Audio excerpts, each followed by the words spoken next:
Hello friends, आप सभी का स्वागत है स्टडी सोनू शर्मा के यूट्यूब चैनल पर। ठीक है, देखिए मैंने आपको कल ये वीडियो प्रोवाइड करवाई थी जिसमें मैंने आपको क्लास 12th की फिजिक्स का सरप्राइज बताया था। ठीक है, तो आज से मैं क्लास 12th की फिजिक्स की जो वीडियोज़ है वो आपको प्रोवाइड करवाऊंगा। ठीक है, शुरू से स्टार्ट करूंगा ऐसे। ठीक है, जो बच्चे 2000 यानी कि 2022 में जो बोर्ड एग्जाम देंगे उनके लिए ये काफ़ी इंपॉर्टेंट है।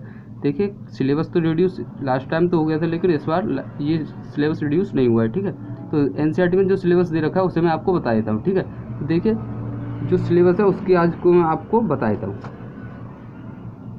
तो सिलेबस देखिए, पहले फिजिक्स में आपके कम से कम कितने चैप्टर्स हैं मैं आपको बता देता हूँ। देखिए फिजिक्स में आपको कितने चैप्टर में, फिजिक्स में आपको देखिए फर्स्ट पार्ट आपको जो उसमें आपको 8 चैप्टर दे रखे हैं। ठीक है, 8 चैप्टर फर्स्ट पार्ट में है और 6 या 7 चैप्टर आपके सेकंड पार्ट में है। ठीक है, सेकंड पार्ट में भी आपके 7 से 8 हैं, 8 चैप्टर हैं। ठीक है, तो देखिए कितने चैप्टर हो गए, 7 और 8 यानी कि 15 चैप्टर आपको पढ़ रहे हैं। ठीक है, देखिए मैं आपको चैप्टर्स के बारे में बता देता हूँ। कौन सा पहला चैप्टर है आपका, देखिए जो जिस बच्चे को सिलेबस के बारे में नहीं पता वो इसे नोट डाउन कर लेगा। ठीक है, तो देखिए पहला चैप्टर रहेगा आपका वैद्युत आवेश तथा क्षेत्र। एनसीईआरटी के अकॉर्डिंग मैं आपको बताऊंगा। ठीक है, रिफ्रेशर में कोई भी बुक आपके पास हो तो परेशान होने की जरूरत नहीं है, सिलेबस वही है। एनसीईआरटी का सिलेबस फॉलो होता है कहीं भी जहाँ पर भी हिंदी बोर्ड है। ठीक है, तो वैद्युत आवेश एवं क्षेत्र पहला है आपको, वैद्युत आवेश एवं क्षेत्र, वैद्युत आवेश एवं क्षेत्र।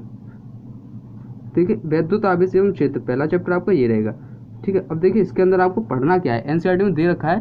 पहले आपको इसकी भूमिका पढ़नी है। ठीक है, पहले आपको इसके बारे में पढ़ना है कि ये होता क्या है, फिर आपको इसके अंदर वैद्युत आवेश पढ़ना है। ठीक है, वैद्युत आवेश क्या होता है। ठीक है, वैद्युत आवेश पढ़ेंगे।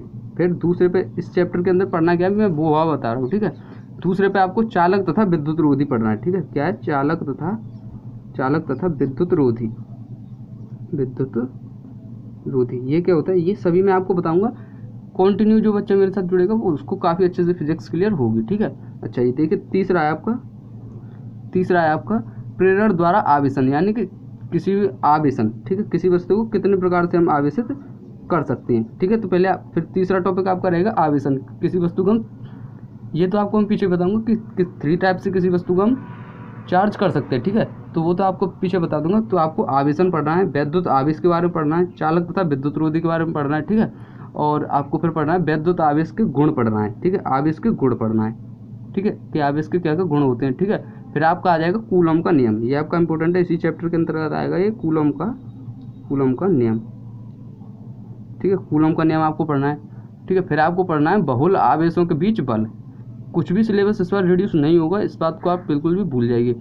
और इस बात को देखिए, जब आप क्लास 12th और 11th, जब आप क्लास 11th और 12th की फिजिक्स और मैथ्स को जो कंठस्थ यानी कि अच्छे तरीके से पढ़ लेते हो तो आपको एनडीए क्वालिफाई करने के लिए कोई भी दिक्कत नहीं होगी। एनडीए में क्लास 11th और 12th की मैथ्स और फिजिक्स ही आती हैं, यानी कि 70%। ठीक है, 70% एनडीए जो है 11th और 12th से रिलेट करता है। ठीक है, 70 क्या, मैं तो बोलता हूँ 100% रिलेट करता है। ठीक है, अच्छे से बढ़िया क्लास 11th और 12th ये काफ़ी इंपॉर्टेंट है। ठीक है, अच्छा जी देखिए मैं बता रहा था कूलम का नियम आपको पढ़ना है। ठीक है, फिर कूलम के नियम के बाद आपको पढ़ना है बहुल आवेशों के बीच बल पढ़ना है, वैद्युत क्षेत्र पढ़ना है। फिर आपको ये इंपॉर्टेंट है वैद्युत क्षेत्र, इन्हें आप नोट कर लीजिए कि पढ़ना क्या है। पहले आज मैं आपको बताता हूँ, कल से मैं आपको वीडियोस प्रोवाइड करना स्टार्ट कर दूँगा। ठीक है, अच्छा वैद्युत क्षेत्र रेखाएँ पढ़नी है। फिर आपको चौथा है या नेक्स्ट टॉपिक रहेगा, फिर आपको वैद्युत क्षेत्र रेखाएँ। ठीक है, क्षेत्र रेखाएँ आपको पढ़नी है कि वैद्युत क्षेत्र रेखाएँ क्या होती हैं, इनके क्या गुण होते हैं। यहाँ से काफ़ी इंपॉर्टेंट एक ही क्वेश्चन बनता है 7 से 8 नंबर का। ठीक है, तो इसे मैं आपको करवा दूंगा। ठीक है, अच्छा ये वैद्युत क्षेत्र रेखा पढ़नी है।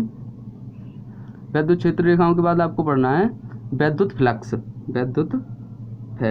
ठीक है, काफ़ी बड़ा सिलेबस है फिजिक्स का, इतना सिंपल नहीं है। ठीक है, तो अभी से जुड़ जाइए। ठीक है, बोर्ड एग्जाम तक मैं आपको पूरा सब जो सिलेबस है उसे कंप्लीट करवा दूंगा। ठीक है, वैद्युत फ्लक्स आपको पढ़ना है, वैद्युत फ्लक्स क्या होता है। ठीक है, फिर आपको पढ़ना है वैद्युत द्विध्रुव पढ़ना है, इसी चैप्टर में वैद्युत द्विध्रुव पढ़ना है, वैद्युत द्विध्रुव पढ़ेंगे। इलेक्ट्रिक डायपोल क्या होता है। ठीक है, एक समान वैद्युत क्षेत्र में द्विध्रुव को घुमाना है। ठीक है, फिर एक समान वैद्युत क्षेत्र में द्विध्रुव को पढ़ना है। ठीक है, किस कंडीशन क्या कंडीशन बनती है, वैद्युत द्विध्रुव के अक्ष पर निरक्ष व वैद्युत क्षेत्र की तीव्रता निकालना है। ठीक है, ये आपको करना है। सतत आवेश का वितरण पढ़ना है, पहले ही चैप्टर की बात कर रहा हूँ अभी, क्या पढ़ना है, सतत आवेश का वितरण। ये आपको मैं बताऊंगा ये क्या होता है, सतत आवेश का वितरण, ये आपको पढ़ना है। ठीक है, सतत आवेश का वितरण पढ़ना है, गॉस का नियम पढ़ना है। इसी चैप्टर में आपका आएगा गॉस का नियम, गॉस का नियम आपको पढ़ना है। गॉस का नियम मैं आपको बताऊंगा, अच्छे से क्लियर कर पाऊंगा, ठीक है। अच्छा, गॉस का नियम पढ़ना है, फिर गॉस के नियम के अनुप्रयोग पढ़िए, ठीक है। यहाँ से एक डेरिवेशन, इंपॉर्टेंट जो डेरिवेशन है कम से कम 5 से 6 नंबर का, ये तो हर साल आता है। गॉस के नियम का जो है अनुप्रयोग, गॉस के नियम के फिर इसके अनुप्रयोग आपको पढ़ने हैं, ठीक है। इस पहले चैप्टर में आपका इतना ही सिलेबस है, ठीक है। अब देखिए, जब आप किसी रिफ्रेशर में किसी बुक को फॉलो करते हो तो ये एक ही चैप्टर के आपको 2 से 3 चैप्टर मिल जाते हैं। वैद्युत आवेश अलग होगा, क्षेत्र अलग होगा और गॉस की प्रमेय अलग होगी। एक ही चैप्टर से 3 चैप्टर और बना देते हैं वो लोग, ठीक है। तो वहाँ पे और भी सिलेबस बड़ा हो जाता है, लेकिन यहाँ पे जो NCERT है उसमें ये सब कुछ एक ही चैप्टर में दे रखा है। वैद्युत आवेश भी उसी में पढ़ना है, वैद्युत क्षेत्र भी उसी में पढ़ना है, और आपको जो गॉस का नियम है, कूलम का नियम है, ठीक है। वैद्युत आवेश के बारे में, चालक तथा विद्युत रोधी के बारे में, आवेश के जो नेचर है उसके बारे में, कूलम का नियम, वैद्युत क्षेत्र रेखाएं, वैद्युत फ्लक्स, इलेक्ट्रिक डायपोल यानी वैद्युत द्विध्रुव, इसके अक्ष पर निरक्ष पर वैद्युत क्षेत्र की तीव्रता, इंपोर्टेंट डेरिवेशन है, वहाँ से हर साल क्वेश्चन आता है, ठीक है। डेरिवेशन आता है। सतत आवेश का वितरण पढ़ना है, गॉस का नियम और उसके अनुप्रयोग पढ़ना है, ठीक है। तो पहले चैप्टर में आपका इतना ही सिलेबस है। दूसरे चैप्टर, अब देखिए अब मैं पढ़ता हूँ दूसरे चैप्टर में। दूसरा चैप्टर आपका रहेगा स्थिर वैद्युत विभव एवं धारिता, स्थिर वैद्युत तथा धारिता, इलेक्ट्रिक पोटेंशियल एवं कैपेसिटेंस, ठीक है। सॉरी, देखिए मैं आपको बताता हूँ। अब वैद्युत विभव एवं धारिता में आपको क्या पढ़ना है? वैद्युत विभव तथा धारिता, इलेक्ट्रिक पोटेंशियल एंड कैपेसिटेंस। देखिए इसमें आपको पहले इसकी भूमिका पढ़ेंगे, इसमें क्या क्या भूमिका बनेगी, ठीक है। फिर इसमें आपको पढ़ना है स्थिर वैद्युत विभव पढ़ना है। पहले आपको वैद्युत विभव पढ़ना है, वैद्युत विभव, इन्हें नोट कर लीजिए, काफ़ी इंपॉर्टेंट मैं आपको बता रहा हूँ, ठीक है। या इसे आप नोट कर लेंगे तो आपको एक अंदाज़ा हो जाएगा कि आपने क्या पढ़ रखा है और क्या नहीं पढ़ा है और कैसे पढ़ना है क्या नहीं पढ़ना है, ठीक है। पहले चैप्टर में मैंने आपको बता दिया क्या क्या टॉपिक रहेंगे। ये दूसरे चैप्टर में बता रहा हूँ, इन्हें आप नोट कर लीजिए। वैद्युत विभव पढ़ना है, ठीक है। बिंदु आवेश के कारण विभव पढ़ना है, ये काफ़ी इंपॉर्टेंट डेरिवेशन होता है। वैद्युत, लिखते चलिए मेरे साथ, आवेश के कारण विभव, ठीक है। अब देखिए वैद्युत आवेश के कारण आपको विभव पढ़ना है। फिर वैद्युत द्विध्रुव के कारण विभव, ये काफ़ी इंपॉर्टेंट डेरिवेशन बनता है यहाँ से। वैद्युत द्विध्रुव के कारण विभव, द्विध्रुव के कारण विभव पढ़ना है, ठीक है। देखिए कहाँ अक्ष पर भी निकालेंगे, निरक्ष पर भी, और किसी व्यापक बिंदु पर भी। 3 डेरिवेशन इससे बनते हैं। वैद्युत द्विध्रुव के कारण जो वैद्युत विभव निकलता है अक्ष पर, निरक्ष पर और उसके किसी पार्टिकुलर पॉइंट पर, ठीक है। अच्छा जी, वैद्युत द्विध्रुव के कारण विभव पढ़ना है, ठीक है। अच्छा जी, फिर आपको आवेशों के निकाय के कारण विभव पढ़ना है। NCERT काफ़ी इंपॉर्टेंट टॉपिक है ये, ठीक है। आवेश के निकाय के कारण वैद्युत विभव, आवेश के निकाय के कारण वैद्युत विभव, निकाय के कारण वैद्युत विभव, ठीक है। ये आपको पढ़ना है, वैद्युत विभव, इन्हें आप नोट कर लीजिए, काफ़ी इंपॉर्टेंट है, ठीक है। वैद्युत आवेशों के निकाय के कारण जो वैद्युत विभव आएगा वो आपको पढ़ना है। बाह्य वैद्युत क्षेत्र में स्थितिज ऊर्जा पढ़नी है, स्थितिज ऊर्जा आपको पढ़नी है, ठीक है। इसमें स्थितिज ऊर्जा आपको पढ़नी है इसी चैप्टर में, वैद्युत आवेश एवं क्षेत्र में, ठीक है। स्थितिज ऊर्जा, परावैद्युत तथा ध्रुवण, ये काफ़ी इंपॉर्टेंट टॉपिक है। परावैद्युत तथा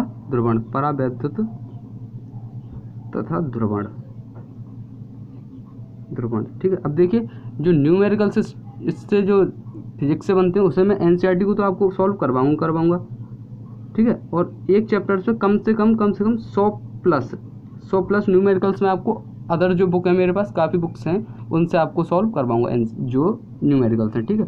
तो जो बच्चा रेगुलर जुड़ना चाहेगा वही काफ़ी आसानी से इस फिजिक्स क्लियर कर पाएगा, ठीक है।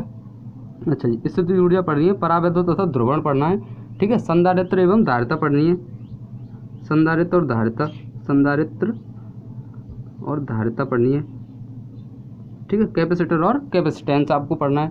समांतर पट्टिका संधारित्र पढ़ना है, समांतर पट्टिका काफ़ी इंपॉर्टेंट है, समांतर पट्टिका,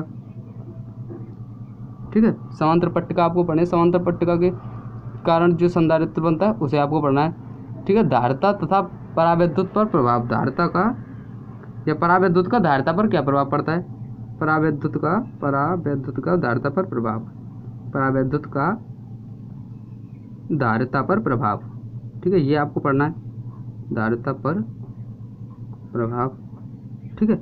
दूसरे चैप्टर में आपको ये पढ़ना है। देखिए और भी दिखाता हूँ, देखिए और के टॉपिक है संधारित्रों का संयोजन यानी कॉम्बिनेशन ऑफ कैपेसिटर्स, ठीक है, ये आपको पढ़ना है। 2 तरह से या 3 तरह से, 2 तरह से इसका कॉम्बिनेशन हम करेंगे, यानी कि समांतर क्रम और संयोजन जो श्रेणी क्रम में। आपने क्लास 10th में उनका संयोजन पढ़ा होगा, यानी कि रेजिस्टेंस का, और यहाँ पे आपको कैपेसिटर का संयोजन भी पढ़ना है, ठीक है।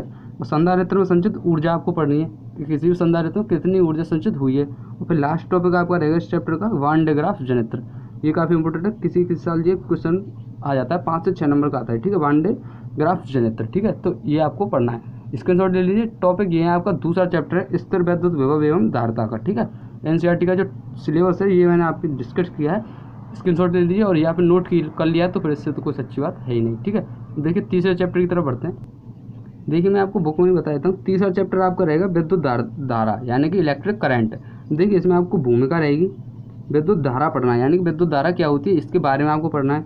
चालक में विद्युत धारा आपको पढ़नी है, ओम का नियम पढ़ना है, इलेक्ट्रॉन का अपवाह एवं अपवाह वेग यानी कि जो अनुगमन वेग है उससे हर साल क्वेश्चन आता है, ठीक है।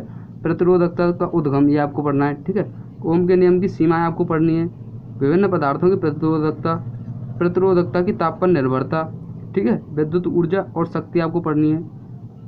प्रतिरोधकों का संयोजन भी है, ये आपने क्लास 10th में पढ़ा था, यहाँ पर भी पढ़ना है। श्रेणी क्रम में संयोजन करना है और आपको पार्श्व क्रम में संयोजन करना है, ठीक है। और सेल आपको पढ़ने हैं, विद्युत वाहक बल सेल का आपको पढ़ना है, आंतरिक प्रतिरोध आपको पढ़ना है, ठीक है। ये क्या है, विद्युत धारा चैप्टर नंबर 3 की बात कर रहा हूँ मैं, ठीक है। श्रेणी क्रम और पार्श्व क्रम में सेल का संयोजन आपको पढ़ना है, ठीक है। व्हीटस्टोन सेतु पढ़ना है, मीटर सेतु पढ़ना है और पोटेंशियोमीटर यानी कि विभव मापी के बारे में आपको पढ़ना है। तीसरे चैप्टर में इतना आपका सिलेबस है, इसके आप स्क्रीनशॉट ले लीजिए या फिर इसे नोट कर लीजिए, ठीक है। अच्छा जी, देखिए चौथा चैप्टर है आपका गतिमान आवेश एवं चुंबकत्व। देखिए गतिमान आवेश एवं चुंबकत्व चौथा चैप्टर आपका रहेगा, ठीक है। भूमिका चुंबकीय बल रेखाएं, चुंबकीय बल आपको पढ़ना है, चुंबकीय क्षेत्र में गति आपको पढ़नी है, ठीक है। समांतर गति, लंबवत गति, ठीक है, 180 डिग्री पर गति किसी पार्टिकल की, ये आपको पढ़नी है, ठीक है। संयुक्त विद्युत तथा चुंबकीय क्षेत्र में गति आपको पढ़नी है। विद्युत धारा अवयव के कारण चुंबकीय क्षेत्र वायु सेवर्ट का नियम आपको पढ़ना है। विद्युत धारावाही वृत्ताकार पार्श्व के अक्ष पर चुंबकीय क्षेत्र आपको पढ़ना है, ठीक है। एम्पियर का परपथीय नियम काफ़ी इंपॉर्टेंट है, ठीक है। और परनालिका तथा टोरॉइड आपको पढ़ना है। 2 समांतर विद्युत धाराओं के बीच बल तथा एम्पियर का नियम आपको पढ़ना है, ठीक है। विद्युत धारा का पास बल आघूर्ण और चुंबकीय आघूर्ण आपको पढ़ना है, ठीक है। और चल कुंडली गैल्वेनोमीटर, चल कुंडली धारामापी जो होती है वो आपको पढ़नी है, ठीक है। आशा करता हूँ चौथा चैप्टर आपको क्लियर हुआ। चौथे चैप्टर का क्या नाम है, गतिमान आवेश एवं चुंबकत्व, मूविंग क्या बोलते हैं इसे, गतिमान आवेश एवं चुंबकत्व, ठीक है। मूविंग चार्ज एंड मैग्नेटिज्म, ठीक है, इंग्लिश में से बोलते हैं मूविंग चार्ज एवं मैग्नेटिज्म, ठीक है। अब देखिए 5वां चैप्टर है आपका चुंबकत्व एवं द्रव्य, चुंबकत्व एवं द्रव्य रहेगा, ठीक है। इसमें आपको भूमिका क्षण चुंबक आपको पढ़नी है, ठीक है, क्षण चुंबक आपको पढ़नी है। फिर आपको चुंबकत्व एवं गॉस का नियम पढ़ना है, गॉस का नियम, ठीक है, गॉस की प्रमेय होती है, ठीक है। भूचुंबकत्व आपको पढ़ना है, चुंबकीकरण एवं विचुंबकीकरण, ठीक है, ये आपको पढ़ना है। पदार्थों के चुंबकीय गुण आपको पढ़ना है इस चैप्टर में, ठीक है। और फिर को स्थायी चुंबक एवं विद्युत चुंबक आपको इसमें पढ़ना है, ठीक है। अब देखिए 6वां चैप्टर आपका रहेगा इसमें विद्युत चुंबकीय प्रेरण, ठीक है, इलेक्ट्रोमैग्नेटिक इंडक्शन, ये 6वां चैप्टर है आपका, ठीक है। ये आपका 6वां चैप्टर रहेगा, ठीक है। विद्युत चुंबकीय प्रेरण, भूमिका फैराडे एवं हेनरी के प्रयोग पढ़ना है, ठीक है। चुंबकीय फ्लक्स पढ़ना है, फैराडे का प्रयोग एवं नियम पढ़ना है। फैराडे के जो प्रेरण के संबंधित जो नियम थे वो आपको पढ़ना है। लेंज का नियम तथा ऊर्जा संरक्षण, गतिक विद्युत वाहक बल आपको पढ़ना है। ऊर्जा की दृष्टि से परमाणुविक अध्ययन आपको करना है, ठीक है। भंवर धाराएं, प्रेरकत्व और प्रत्यावर्ती धारा जनित्र आपको पढ़ना है, ठीक है। अच्छा ये देखिए 8वां है आपका, वो 7वां चैप्टर आपको प्रत्यावर्ती धारा, अल्टरनेटिंग करंट, ठीक है। भूमिका आपको पढ़नी है जिसमें प्रतिरोधक पर प्रयुक्त एसी वोल्टता आपको पढ़नी है, ठीक है। एसी धारा एवं वोल्टता का घूर्णी सदिश तथा निरूपण कला संजक फेजर्स, ये आपका टॉपिक है, ठीक है। इसमें आपको आसानी से क्लियर करवा दूंगा, डरने की कोई बात नहीं है। जो बच्चा ना अभी तक इस पर फिजिक्स का पी भी नहीं जानता उसको भी आसानी से क्लियर होगा ही, ठीक है।